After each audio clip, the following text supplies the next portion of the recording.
Hey, Corpus Christi. So we're lucky enough to be here at the Carmelite Monastery in Mobile, right off DIP. We're actually in kind of the guest area because this is a cloistered monastery. And so they have a special place that's pretty well designed, if I say so myself, that they allow guests to come in whenever they want to come and speak to the nuns. And so Sister Regina was gracious enough to open her doors to us to speak to us about vocations. Well, it all started. I had 3 great aunts who were religious, and I knew them very well.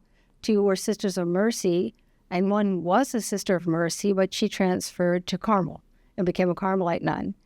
We're from New Jersey. My family's from New Jersey, so she went to Philadelphia Carmel, and at that time, Philadelphia Carmel was full. So they said, we did just make a foundation in Mobile, Alabama. This was in 1947. So she came to Mobile, and she died here in the year 2000 at the age of 90. So I had the religious influence, and then I asked my mother when I was 11 if we had any books about saints, and she gave me the book about Saint Therese. And after that, I just said, that's it. I want to be a Carmelite. So I went through high school. I did all the things that everybody does in high school. I had lots of friends and fun and family and vacations. We enjoyed each other. And then I went and asked my mother if it was all right if I entered. She said yes. My father said no, not now. I want you to go to college for 2 years. So after I finished college for 2 years, I went down to his office and I said, Dad, all right, I did the 2 years. I'm ready. Can I go? He said, yes, you can go. So that's how I ended up here in Mobile. I entered in July 16th, 1975. So during that time of college or when you're younger, was there anyone who really influenced you? And, vocations a lot of times are about invitation, people inviting you to explore it. So kind of who were those major players in your life? Right. They were the 3 aunts that I had. Those 3 were the ones who really influenced me.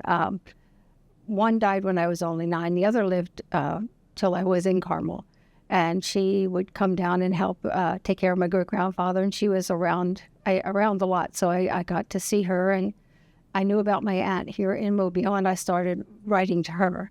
So we started a correspondence, and then just one day I went and wrote a letter, could I enter? And they said yes. So I came in 75. So, the Carmelites, they might not be as well known as some of the orders that are out there and have a lot of people looking at them.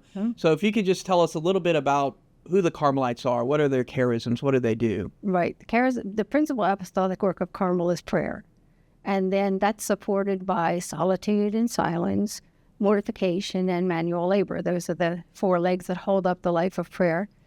The end of Carmel is union with God, which is what all of us are called to. Saint Teresa of Avila entered the Carmel in Avila, and she and some other sisters started to read about the Crusaders who lived on Mount Carmel and thought, why can't we do that too?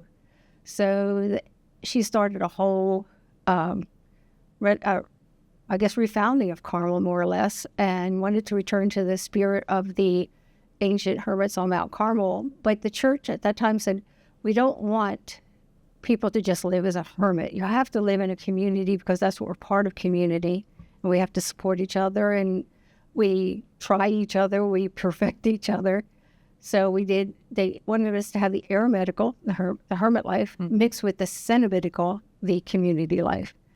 So thank you, Sister Regina, for taking the time to be with us today. And just like she said, vocations, a lot of it is about prayer, and especially as a family, to pray for vocations. So I hope that you heed her word and pray for vocations, whether it's to the priesthood, whether it's to the Carmelites or religious orders, or whether it's to marriage. Pray for your kids, pray for your family, that they may find the will of God. God bless.